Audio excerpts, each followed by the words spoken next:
La cuarta etapa de la Vuelta a España 2025 presentaba un reto diferente, la jornada más larga de esta edición, nada menos que 207 kilómetros que separaban la salida de los Pirineos italianos con la meta en las calles de Boirón. Una etapa interminable sobre el papel, de esas que se convierten en una prueba de paciencia, resistencia y concentración. El pelotón arrancaba con la mente puesta en un sprint masivo, pero la carretera tenía otros planes. Los primeros compases fueron intensos, con una sucesión de ataques que ya en el Puerto Exilles, primera dificultad montañosa del día, pusieron a prueba el orden del grupo principal. Allí, nombres como Joel Nicolau, Kelland O'Byrne, Simon Petilli y Jonas Gregar consiguieron abrir una pequeña brecha. Fue un movimiento valiente, casi de puro orgullo, pero apenas alcanzaron 10 segundos de renta antes de que el pelotón, liderado por equipos interesados en controlar, apagara rápidamente la aventura. El mensaje estaba claro: hoy no iba a ser fácil coger la fuga buena,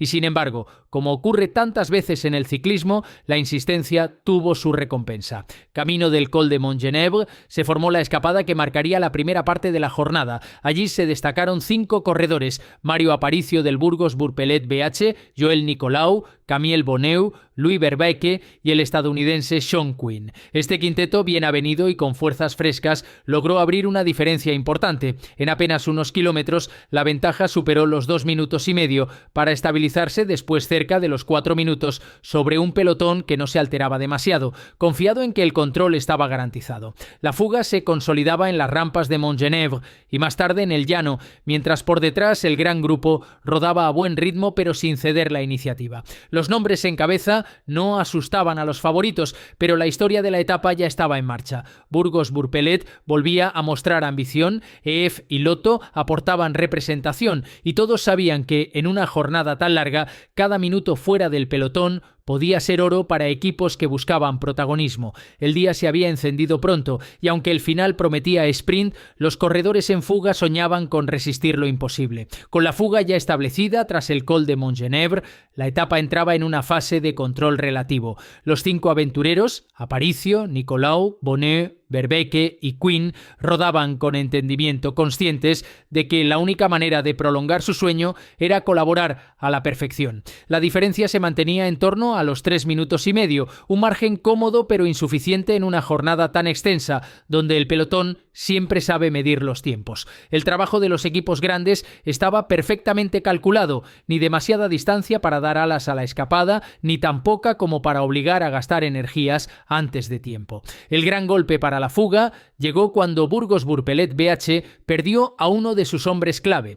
Carlos García Pierna, obligado a abandonar, dejaba la responsabilidad en Mario Aparicio, que asumía con valentía el papel de mantener visible a su equipo en la carrera más importante de su calendario. Esa baja no solo afectaba al conjunto castellano, sino también al espíritu del grupo delantero, que veía cómo el esfuerzo de resistir iba a ser aún más duro. El Col du Lotaré fue el siguiente gran escenario. Con más de 2.000 metros de altitud, se convirtió en el trampolín perfecto para que Sean Quinn buscara protagonismo adicional.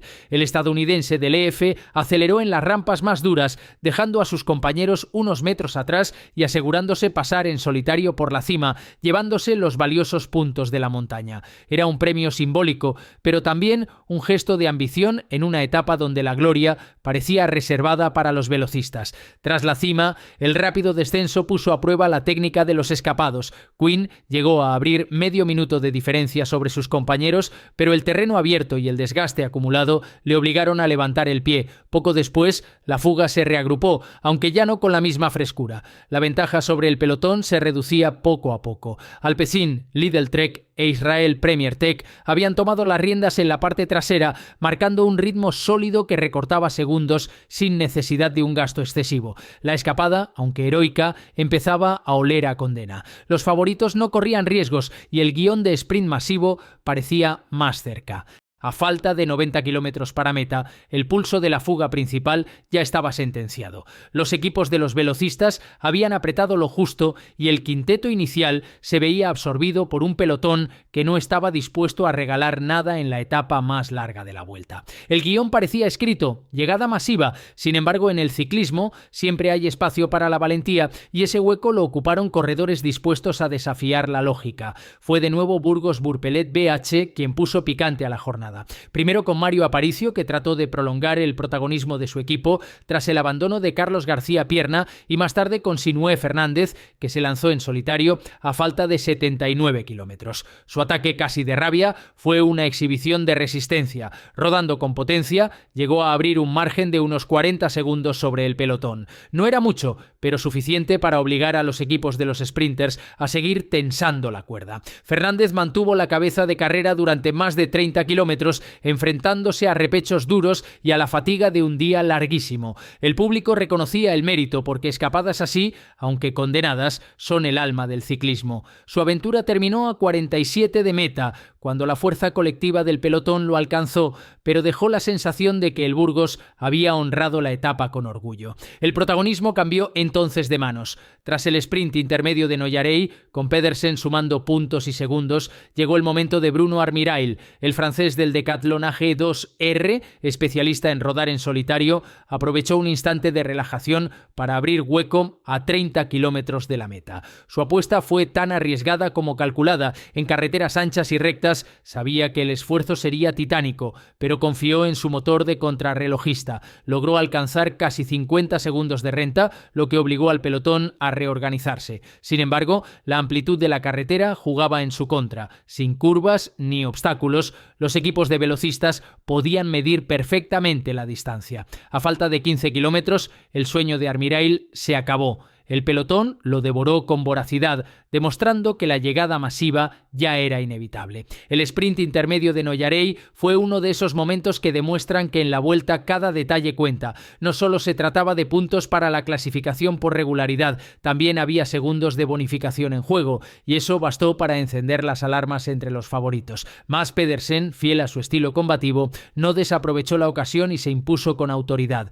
Con esos 6 segundos de premio, reforzaba su ambición en la clasificación por puntos y de paso enviaba un mensaje claro: quería estar en la pelea no solo por la etapa, también por cada objetivo intermedio. Detrás, David Gaudu intentó rascar algún segundo que pudiera darle aire en la general, pero apenas pudo ser quinto en el paso, sumando poco en el marcador de tiempo. Aún así, su presencia era significativa. El francés se mostraba atento, sabiendo que cualquier bonificación podía inclinar la balanza frente a Jonas Vingegaard. El movimiento de Pedersen agitó al pelotón y sirvió de preludio a la última parte de la etapa. Fue justo después de este sprint cuando Bruno Armirail lanzó su aventura solitaria, que terminó neutralizada a 15 kilómetros de la meta. A partir de ahí, la tensión se multiplicó. La amplitud de las carreteras hacia Boirón permitía rodar con velocidad altísima y los trenes de los equipos velocistas comenzaron su particular guerra por la colocación. Alpecin, Lidl Trek, Ineos y Movistar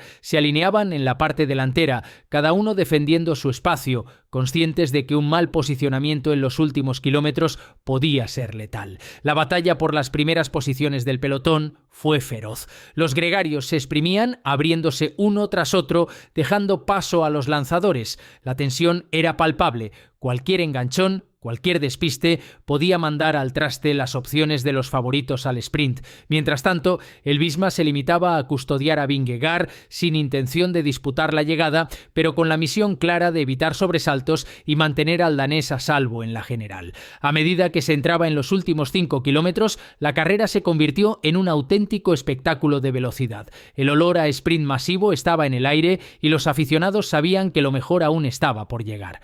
La llegada a Boirón fue la culminación perfecta de una etapa larguísima, donde la tensión contenida durante más de 200 kilómetros explotó en un sprint masivo de pura potencia. El pelotón, lanzado a toda velocidad, entraba en la ciudad con los trenes perfectamente formados y los velocistas listos para decidirlo todo en cuestión de segundos. El Alpecin buscaba redimirse tras un inicio irregular, el Lidl Trek confiaba en el golpe final de Mads Pedersen, el Ineos quería aprovechar a su hombre rápido y el Movistar soñaba con que Orluis Aular se metiera en la pelea. Pero lo que nadie esperaba era que fuera Ben Turner quien se llevara la gloria. El británico del Ineos Grenadiers apareció con un golpe de riñón formidable, sorprendiendo a los favoritos y demostrando que en un sprint no siempre gana el más señalado, sino quien llega más fresco y mejor colocado. Turner cruzó la línea con una potencia brutal, dejando completamente roto a Jasper Philipsen, que se tuvo que conformar con la segunda plaza.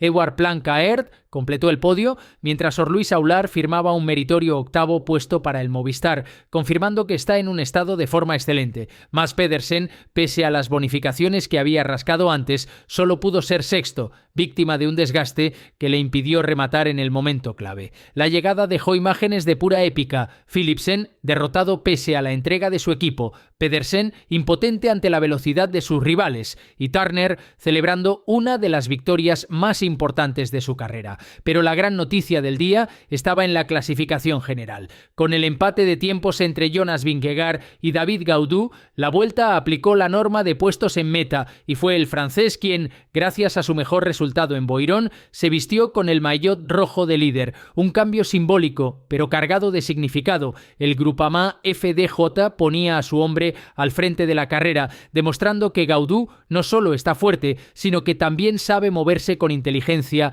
en este terreno. Vingegaard, frío como siempre, parecía no inmutarse, confiado en que la montaña volverá a dictar sentencia. La Vuelta queda más abierta que nunca. Con Turner celebrando en Boirón y Gaudu estrenando liderato, el espectáculo promete crecer todavía más en los próximos días.